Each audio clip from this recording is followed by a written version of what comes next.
Hello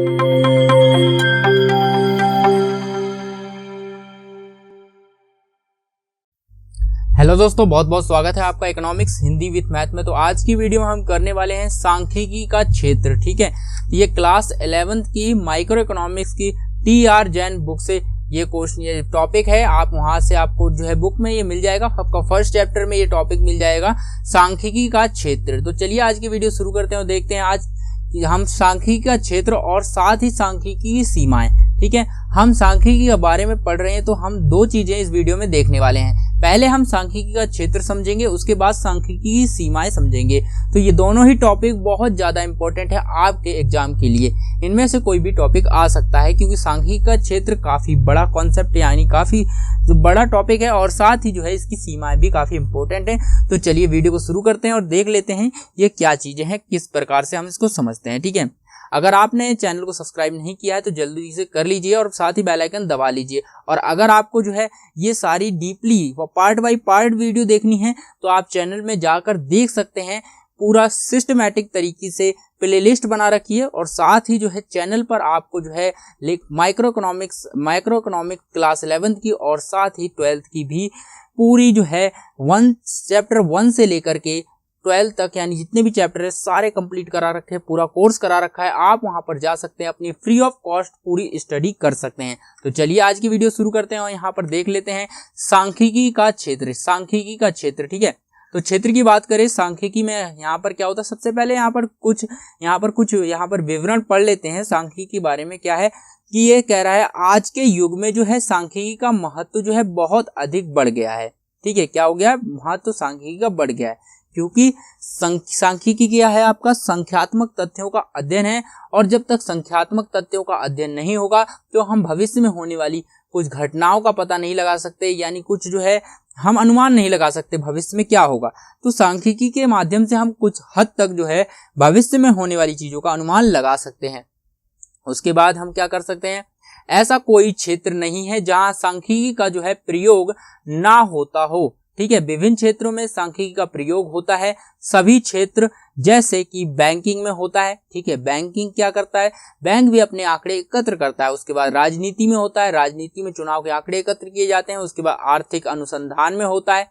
ठीक है, उसके बाद व्यवसाय में होता है और जो है सांख्यिकी का प्रयोग होता है। तो सभी क्षेत्र में यहाँ पर बताने की कोशिश की गई है कि ऐसा कोई भी क्षेत्र नहीं है जहां पर सांख्यिकी का इस्तेमाल ना होता हो। तो सांख्यिकी का इस्तेमाल हर क्षेत्र में लगभग होता है और सरकार को कुशल प्रशासन और नीति निर्माण के लिए भी सांख्यिकी की आवश्यकता होती है। क्या होती है, सांख्यिकी की आवश्यकता होती है। यानी सरकार अगर कोई नीति बनाना चाहती है, नीति निर्माण करना चाहती है, और कैसी नीति होनी चाहिए, कुशल नीति होनी चाहिए। कुशल मतलब जो वाकई में काम करे, ठीक है, अच्छे से काम करे और जो है जिससे कि लोगों का कल्याण हो, भला हो। ऐसी नीति अगर सरकार बनाना चाहती है तो वो उसे बनाने के लिए इन सांख्यिकी का प्रयोग करती है। तो इस विवरण से आपको ये पता चला, ये समझ में आ गया कि सांख्यिकी का कितना महत्व है, कि है ना, कि हर क्षेत्र में सांख्यिकी है, यानी प्रत्येक क्षेत्र में आजकल सांख्यिकी पाई जाती है।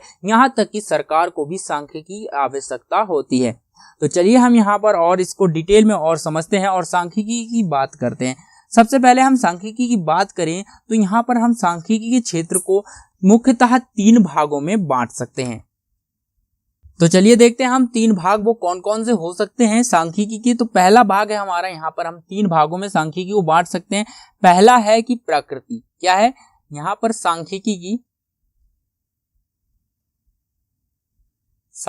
की प्रकृति। ठीक है, तो पहला जो पॉइंट है हमारा सांख्यिकी की प्रकृति, इस पे आधार पर हम बांट सकते हैं। दूसरा पॉइंट हमारा है कि सांख्यिकी के विषय सामग्री के आधार पर। ठीक है, सांख्यिकी की जो है यहाँ पर यही आ जाएगा, सांख्यिकी की विषय सामग्री।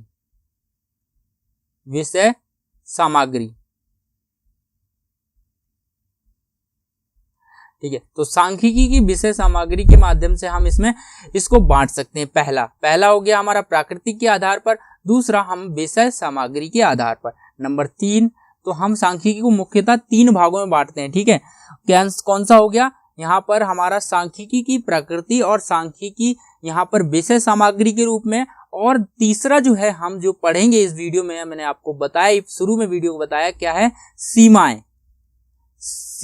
ठीक है, तो सांख्यिकी की कुछ सीमाएं भी होती हैं। तो इस तरह से सांख्यिकी को 3 भागों में बांटा जाता है। ठीक है, तो यहाँ पर हमने 3 भाग देखे। चलिए अब हम एक एक करके इन तीनों पार्ट के बारे में समझते हैं। ठीक है, तो हम सांख्यिकी की जो सीमाएं हैं उन्हें तो हम डिटेल में समझेंगे, लेकिन यहाँ पर हम प्रकृति और इसे विषय सामग्री को भी समझने का प्रयास करते हैं। तो सबसे पहले यहाँ पर सांख्यिकी को समझते हैं। तो सबसे पहले अगर मैं प्रकृति की बात करूं, ठीक है, सांख्यिकी प्रकृति की बात करूं, तो यहाँ पर कह सकते हैं हम कि सांख्यिकी क्या है। सांख्यिकी एक क्या है, एक विज्ञान है। यहाँ पर सांख्यिकी, हम प्रकृति की बात करें तो हम कह सकते हैं कि सांख्यिकी एक विज्ञान है, या फिर या कहें कि हम एक कला है। ठीक है, कला और विज्ञान दोनों भी कहा जा सकता है। ठीक है, तो यहाँ पर सांख्यिकी विज्ञान तथा कला दोनों ही है। यहाँ पर हम इस प्रकार से परिभाषित कर सकते हैं या इस प्रकार से प्रकृति को समझ सकते हैं कि ये जो सांख्यिकी होती है, ये वाली सांख्यिकी जो होती है वो कला भी होती है। ठीक है, कला, साथ ही जो है यहाँ पर कला के साथ साथ वो चीज क्या होती है, यहाँ पर विज्ञान भी है। तो सांख्यिकी दोनों ही चीज है। यहाँ पर सांख्यिकी कला भी है और विज्ञान भी है।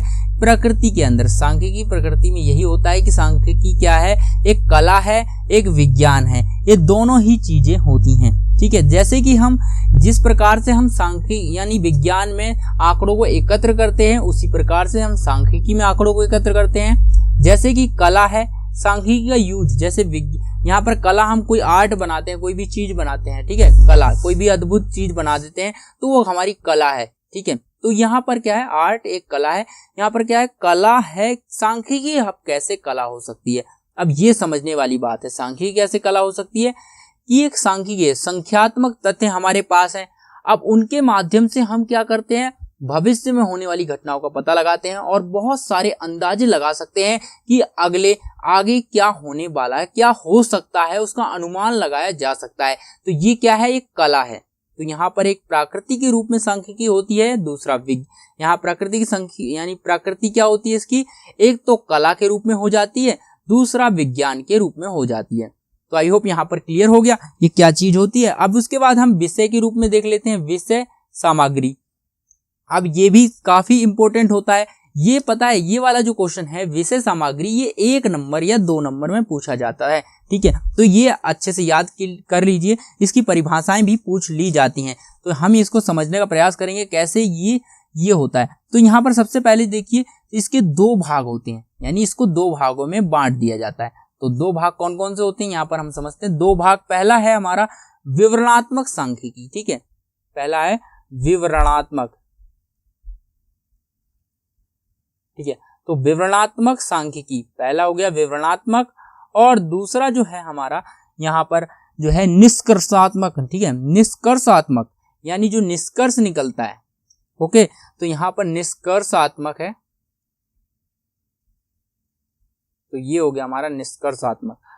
तो सांख्यिकी यहाँ पर हमारी जो है विषय के रूप में 2 प्रकार से बाहर आती है। पहला हो गया हमारा विवरणात्मक सांख्यिकी और दूसरा हो गया निष्कर्षात्मक सांख्यिकी, यानी निष्कर्ष के रूप में सामने आती है। तो यहाँ पर ये चीज हो गई।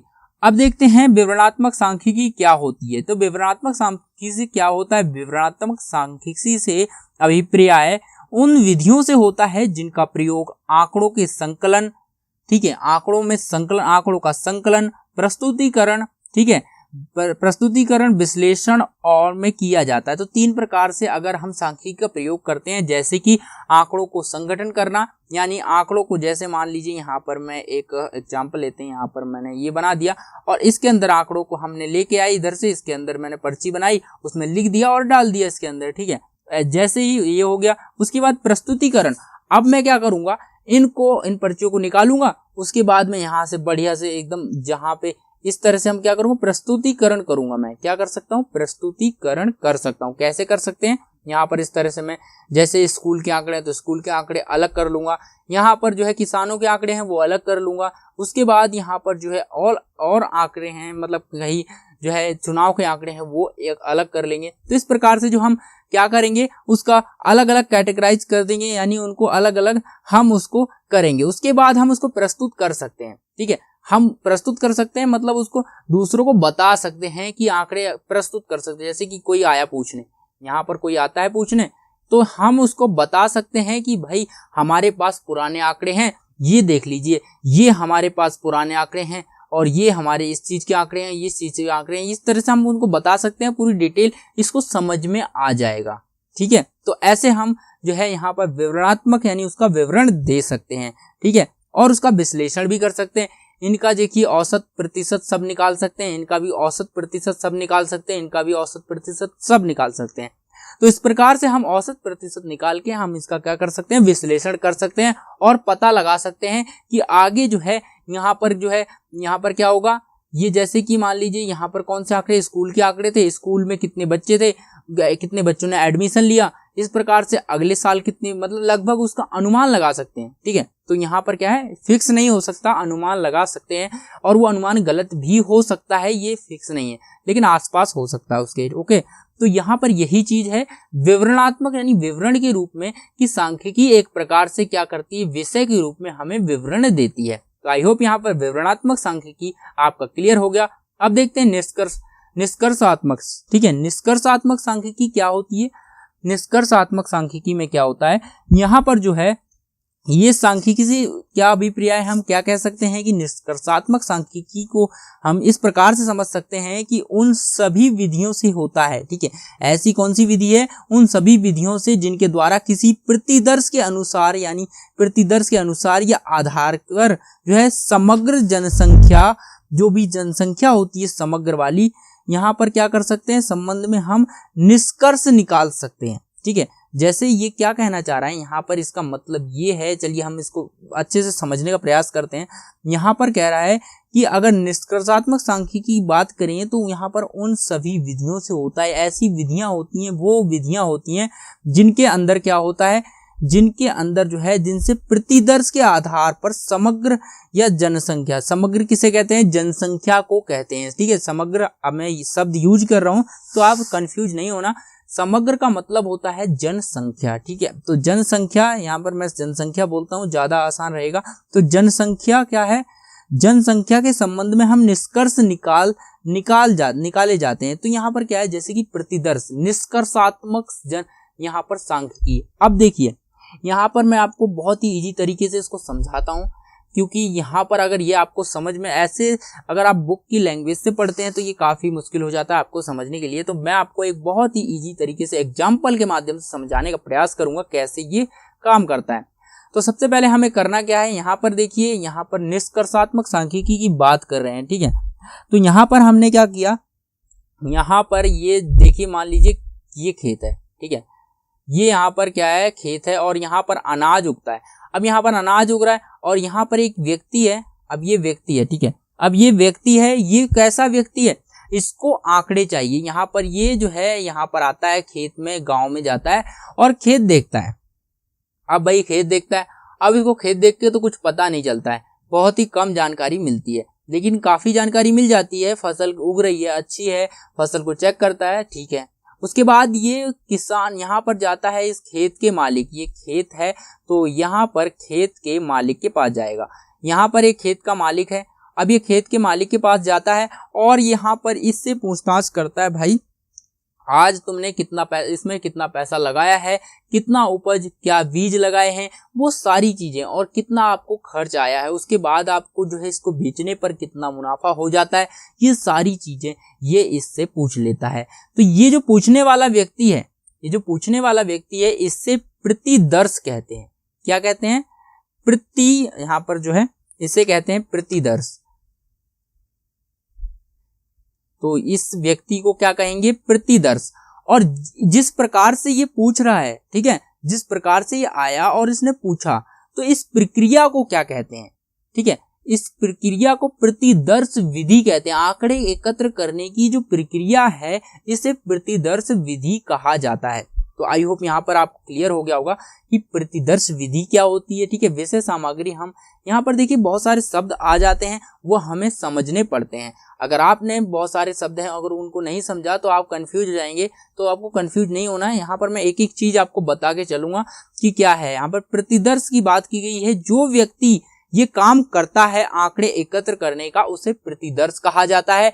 और जिस विधि द्वारा आंकड़े एकत्र किए जाते हैं वो इस प्रकार की जो विधि होती है, जिसने इस व्यक्ति ने, प्रतिदर्श ने जिस विधि का यूज किया, यहाँ पर इसके पास गया और खुद इससे पूछताछ करके इससे आंकड़े ले लिए, तो इसका मतलब है इसने प्रतिदर्श विधि का इस्तेमाल किया है। ये प्रतिदर्श है, और जिस विधि के द्वारा इसने पूछा है वो प्रतिदर्श विधि कौन सी है? प्रतिदर्श विधि है। ठीक है, तो आई होप यहाँ पर इतना चीज क्लियर हो गई है। और इस विधि के माध्यम से हम इसने क्या किया, आंकड़े जो है निकाल लिए हैं।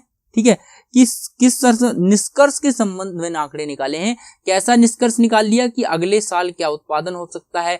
ठीक है, इससे इसको अंदाजा लग गया। ये एक किसान के पास तो गया नहीं होगा, ये एक का खेत है, अब ये दूसरे किसान के पास जाएगा, दूसरे खेत के पास, यहाँ पर दूसरा खेत भी है, अब ये दूसरे के पास भी जाएगा, उससे भी आंकड़े लेगा। तो इस प्रकार से ये सबको जोड़ जाड़ के एक निष्कर्ष निकाल लेगा कि कितना उत्पादन अगले साल होने वाला है, हो सकता है। ठीक है, तो इस तरह से ये विषय के रूप में सामग्री काम करती है। तो आई होप यहाँ पर ये सारे टॉपिक जो है, ये मैंने जो बताया निष्कर्षात्मक सांख्यिकी, सबसे पहले रिवीजन करते हैं। क्या है हमारा?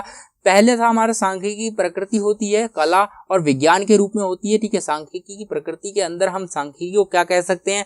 एक कला भी कह सकते हैं और विज्ञान भी कह सकते हैं। ठीक है, साथ ही हम इसे विषय की सामग्री के रूप में भी देख सकते हैं। पहला हम इसको जो है विवरणात्मक, इसके दो भागों में इसको बांट दिया गया है, विवरणात्मक सांख्यिकी और निष्कर्षात्मक सांख्यिकी। विवरणात्मक सांख्यिकी में क्या होता है कि विवरण के द्वारा प्रस्तुत होता है, यानी इसमें जो है आंकड़ों को संकलन किया जाता है, एकत्र किया जाता है, एकत्र करने के बाद उनका प्रस्तुतिकरण किया जाता है। ठीक है, प्रस्तुत किया जाता है, प्रस्तुत करने के बाद उन्हें एक यहाँ पर विश्लेषण किया जाता है। विश्लेषण मतलब इसका प्रतिशत निकाला जाता है, जो है एवरेज निकाला जाता है। उसके बाद जो है इस प्रकार से उनका जो है सारणीकरण किया जाता है, मतलब सारणी में अच्छे से सजा के दिखाया जाता है। तो ये सारी चीजें विश्लेषण करना होता है। उसके बाद यहाँ पर आ गया हमारा निष्कर्षात्मक। निष्कर्षात्मक में क्या होता है? यहाँ पर एक व्यक्ति होता है, यहाँ पर क्या होता है, निष्कर्ष निकालने के लिए सांख्यिकी का यूज किया जाता है। ठीक है, कि हम भविष्य में क्या निष्कर्ष निकाल सकते हैं। तो यहाँ पर प्रतिदर्श आता है एक, यहाँ पर किसान से मिलता है। तो ये एग्जाम्पल है आपको समझाने के लिए, आप दूसरा एग्जाम्पल भी ले सकते हैं। तो आई होप यहाँ पर ये कॉन्सेप्ट क्लियर हो गया। अब हमारा जो टॉपिक रह गया वो हमारे पास ये वाला रह गया। ठीक है, जिसे क्या कहते हैं, सीमाएं हैं हमारी सांख्यिकी की, क्या क्या सीमाएं हैं। तो चलिए इसको जल्दी से, अगर आप देखिए काफी लंबी वीडियो हो रही है तो मैं ये वाला टॉपिक जो है अब इसी वीडियो में करते हैं, क्योंकि हमें जल्दी करना होगा, काफी लंबी वीडियो हो चुकी है। तो सीमाओं हम देख लेते हैं जल्दी से। चलिए अब बात करते हैं हम सांख्यिकी की सीमाओं की। सांख्यिकी की सीमाएं क्या क्या होती हैं? तो हमारे पास सांख्यिकी की कुछ सीमाएं हैं, उन्हें हम देख लेते हैं। अभी तक हमने क्या पढ़ा है? विषय सामग्री, यानी सांख्यिकी जो है प्रकृति पढ़ी है, सांख्यिकी जो है विषय के रूप में सांख्यिकी क्या होती है, दो भाग होते हैं, सारी चीजें हमने अभी पढ़ी हैं। अब हम सांख्यिकी की जो है तीसरे भाग के बारे में पढ़ेंगे, जो कि सीमाएं हैं। यहाँ पर पहला जो है हमारे पास ये आता है, गुणात्मक घटनाओं का अध्ययन नहीं करती है सांख्यिकी। ठीक है, गुणात्मक घटनाओं का अध्ययन नहीं करती है सांख्यिकी। यहाँ पर क्या गुणात्मक घटनाएं कैसे होती हैं वो हम ये यहाँ पर समझते हैं। गुणात्मक घटनाएं जैसे कि मान लीजिए यहाँ पर जैसे कोई घटना हुई है, गुणात्मक घटनाएं मतलब जैसे कि आर्थिक स्थिति कैसे, जैसे कि मान लीजिए जैसे यहाँ पर मैं आपको एक एग्जाम्पल के माध्यम से गुणात्मक घटनाओं को समझाने का प्रयास करूंगा, ऐसे आपको ये समझ में नहीं आएगा। तो चलिए हम देख लेते हैं कैसे ये जो है क्या करती है, गुणात्मक घटनाओं को यहाँ पर क्या करेगी, यहाँ पर अध्ययन नहीं कर पाती है। ठीक है, तो देखिए यहाँ पर गुणात्मक घटनाएं क्या है, अब मैं यहाँ पर समझाता हूँ। ये मान लीजिए यहाँ पर ये घर है। ठीक है, अब ये घर मैंने बना दिए, यहाँ पर एक घर है। अब इस घर में क्या है, बहुत सारे यहाँ पर एक परिवार रहता है। ठीक है, अब यहाँ पर परिवार रहता है। अब देखिए ये माता पिता हैं दोनों। अब यहाँ पर माता पिता हैं और माता पिता के साथ यहाँ पर ये इनका बच्चा है। अब ये माता पिता है, बच्चा है, और यहाँ पर किसी दुर्घटनावश यहाँ पर क्या है, ये काम नहीं करते हैं इनकी माता, और यहाँ पर क्या होता है, इसकी दुर्घटनावश इनके पिता की जो है यहाँ पर नहीं रहते हैं। ठीक है, उसके बाद जब ये नहीं रहते हैं तो इनकी आर्थिक स्थिति बहुत खराब हो जाती है। अब इनके पास पैसा भी नहीं आता है, लेकिन सांख्यिकी ने क्या किया, इनकी जो आंकड़े, मृत्यु आंकड़े, जो भी मृत्यु का आंकड़ा है वो तो एकत्र कर लिया। ठीक है, सांख्यिकी में वो प्राप्त हो गया, मिल गया, सांख्यिकी मिल जाएगा, लेकिन इसके जाने के बाद इस घर की आर्थिक स्थिति क्या होगी, इनको कितने दुख झेलने होंगे, ठीक है। इसकी वजह से, यानी इसके जाने की वजह से, एक व्यक्ति के जाने की वजह से इसके परिवार पर क्या दशा होगी, क्या इसका जो है यहाँ पर किस प्रकार से जीवन यापन करेंगे, इनकी दुर्दशा हो जाएगी, यानी घर पर कैसे, अब इनको पैसा भी नहीं मिल रहा, अब इनको भूखा सोना पड़ेगा, तो इस तरह से जो है इनकी जो है आर्थिक स्थिति बहुत खराब हो जाएगी। तो वो क्या है, गुणात्मक घटना है। अब उसे जो है सांख्यिकी के द्वारा अध्ययन नहीं किया जा सकता है, क्योंकि सांख्यिकी क्या है, हमने पढ़ा है पहले ही, सांख्यिकी केवल संख्यात्मक तथ्यों का अध्ययन है, ठीक है। जो भी संख्या के रूप में होंगे उसे हम सांख्यिकी कहेंगे। तो लेकिन यहाँ पर गुणात्मक तथ्य आ गए हैं, ये यहाँ पर संख्या के रूप में ना ही हम इनको काउंट कर सकते हैं, ना ही गिन सकते हैं, ठीक है। बस इन्हें हम जो है इन्हें अनुभव कर सकते हैं, देख सकते हैं और फील कर सकते हैं, बस यही कर सकते हैं, लेकिन गिन नहीं सकते, क्योंकि यहाँ पर कुछ इनको जो दुख होगा उसका यहाँ पर, और ये जो परिवार को रहन सहन में परेशानी होगी, वो हम सांख्यिकी के माध्यम से नहीं पता कर सकते हैं, ठीक है। तो इसी प्रकार से ये कहा गया है कि जो सांख्यिकी है हमारी संख्यात्मक घटनाओं का अध्ययन नहीं करती है। दूसरा पॉइंट है, व्यक्तिगत इकाइयों से सरोकार नहीं रखती है। तो व्यक्तिगत इकाइयों का मतलब संख्यात्मक तथ्य जो सांख्यिकी होती है वो एक अर्थशास्त्र लेवल, यानी अर्थशास्त्रिक लेवल पर काम करती है, व्यक्तिगत अर्थशास्त्र को वो नहीं छेड़ती है ज्यादा, यानी व्यक्तिगत इकाइयों जैसे कि एक एक व्यक्ति के आंकड़े नहीं बताती हो कभी भी, ठीक है। तो जैसे कि मैंने यहीं पर इसी एग्जाम्पल के माध्यम से ये पॉइंट आपको मैं समझाता हूँ कैसे कर सकते हैं। जैसे कि ये व्यक्ति था, इसका परिवार छोड़ के अब गया, ठीक है, चला गया। अब इसका जो मृत्यु की दर है, ठीक है, मृत्यु दर है, यहाँ पर एक व्यक्ति मृत्यु दर में जोड़ दिया जाएगा, यानी बढ़ जाएगी, ठीक है। अब यहाँ पर एक मृत्यु दर बढ़ गई है, अब यहाँ पर मृत्यु दर तो बढ़ गई, वहां पर आंकड़े जुड़ गए हैं, ठीक है। अब व्यक्तिगत इकाइयों का सरोकार नहीं करती है, ठीक है। यहाँ पर क्या है, अगर यहाँ पर वो सबके साथ जोड़ेगी, ये मृत्यु दर बोलेगी, यहाँ पर इसका नाम से, इसके नाम से नहीं होगा, ठीक है। ये एक व्यक्तिगत रूप, ये इसकी फैमिली के स्तर पर, यहाँ पर एक व्यक्ति के स्तर पर नहीं बताएगी, ये पूरे देश के स्तर पर आपको जो है मृत्यु दर बताएगी, यानी पूरे देश के आंकड़े होंगे उसमें, केवल इस घर के आंकड़े नहीं होंगे, ठीक है। तो यही कहना चाह रहा है कि व्यक्तिगत इकाइयों से सरोकार नहीं होता है, व्यक्तिगत इकाइयों का ये अध्ययन नहीं करती है। उसके बाद आता है हमारा निष्कर्ष केवल औसत रूप से सत्य होते हैं। जैसे कि हमने निष्कर्ष निकाला, यहाँ पर मान लीजिए, यहाँ पर मैं एक और एग्जाम्पल लेने के माध्यम से समझाता हूँ। जैसे कि यहाँ पर ये खेत है, यहाँ पर इस तरह से खेत है, ठीक है। अब किसान ने यहाँ पर उपज करी है और यहाँ पर जो ये और खेत है, ठीक है, यहाँ पर जो है उत्पादन हुआ। अब उत्पादन होने के बाद क्या होता है, यहाँ पर उत्पादन होता है, यहाँ पर किसान भी है, अब यहाँ पर उत्पादन हुआ। अब उत्पादन होने के बाद क्या हुआ, यहाँ पर जो है, यहाँ पर आंकड़े एकत्र कर लिए। अब पिछले साल भी उत्पादन हुआ होगा, उसके भी आंकड़े हैं, तो सभी चीजों के आंकड़े आपके पास हैं। लेकिन यहाँ पर एक दिक्कत की बात क्या है, यहाँ पर जो आंकड़े हमने एनालिसिस किए, पुराने आंकड़ों को लेकर नए आंकड़ों के साथ मिलाया, तो ये जरूरी तो नहीं है कि यहाँ पर भविष्य में वो हो ही, केवल अनुमान लगाया जा सकता है कि इतना हो सकता है, लेकिन वो जरूरी नहीं है। तो इसीलिए कहा गया है निश्चित, केवल जो है निष्कर्ष जो निकाले जाते हैं आंकड़ों के आधार पर, वो केवल औसत रूप से ही सत्य होते हैं। औसत मतलब कि एक औसत निकाल लिया जाता है, अनुमान लगाया जाता है, उस रूप से सत्य होते हैं। यानी आप यहाँ पर मान लीजिए, यहाँ पर जैसे कि ये मान लीजिए आंकड़ा है 10, अभी ये 10 का उत्पादन हुआ, इस तरह 10, तो यहाँ पर और उसके बाद यहाँ पर 12 का हो गया, ठीक है, कभी 15 का हो गया। तो हम यहाँ पर अनुमान लगा सकते हैं कि ये अगला जो होगा 10 या 15 के बीच में होगा। तो इस प्रकार से हम अनुमान लगाते हैं, ठीक है। तो ये जरूरी नहीं है फिक्स है, ये हो सकता है 10 से कम चला जाए, 9 पे आ जाए। तो इस प्रकार से ये क्या है, यहाँ पर एक चीज, यहाँ पर एक कमी है, इसकी सीमा है। सीमा मतलब क्या होता है, सांख्यिकी की कोई भी क्वेश्चन आए अगर उसमें लिखा हो सीमाएं, सीमाएं का मतलब होता है कमी। सीमा का मतलब देखिए सीमा, यहाँ पर आपने समुद्र देश की सीमा देखी होगी, ठीक है। अब यहाँ पर देश की सीमा खत्म होती है और समुद्र चालू हो जाता है, ठीक है। तो सीमा क्या है, यहाँ से अपना देश की सीमा है, अब यहाँ से उधर नहीं है सीमा, तो यहीं तक सीमित है, यहीं तक धरती है, ठीक है। मतलब यहाँ तक देश की सीमा है, बाकी अन्य देश की सीमा हो गई। तो इस प्रकार से जो है यहीं हम यहाँ पर अपना कारोबार करेंगे, यहाँ पर नहीं जाएंगे, ठीक है। तो इस प्रकार से क्या है, एक सीमा है, यहाँ पर रोक है। तो रोक क्या है, एक कमी है।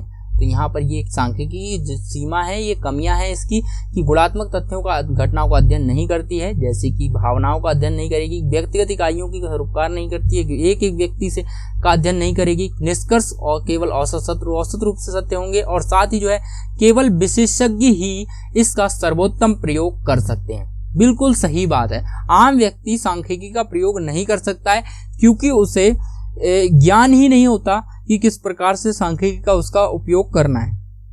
तो यहाँ पर विशेषज्ञ जो है सांख्यिकी का हमेशा इस्तेमाल करने वाले व्यक्ति, उन्हें सांख्यिकी की पूरी नॉलेज है, कैसे सांख्यिकी का प्रयोग करना है, कैसे उसका विश्लेषण करना है, प्रस्तुतिकरण करना है और अनुमान लगाना है, ये सारी चीजें एक विशेषज्ञ को पता होती हैं और उसी के आधार पर वो सर्वोत्तम प्रयोग कर पाता है। लेकिन आम व्यक्ति को ये सारी नॉलेज नहीं होती है और वो ऐसा नहीं कर पाता है, यानी ऐसा करने में वो असमर्थ होता है। इसी वजह से यहाँ पर ये कमी साबित होती है। उसके बाद नेक्स्ट पॉइंट हमारा सांख्यिकी आंकड़ों के यानी आंकड़े एक समान और समरूप होने चाहिए। अब देखिए यहाँ पर बहुत ही ये काफी अच्छा क्वेश्चन है। यहाँ पर क्या है, अच्छा पॉइंट है, क्या है कि जो आंकड़े होते हैं यहाँ पर ये भी क्या है, सांख्यिकी के आंकड़े जो होते हैं एक समान होने चाहिए और समरूप होने चाहिए।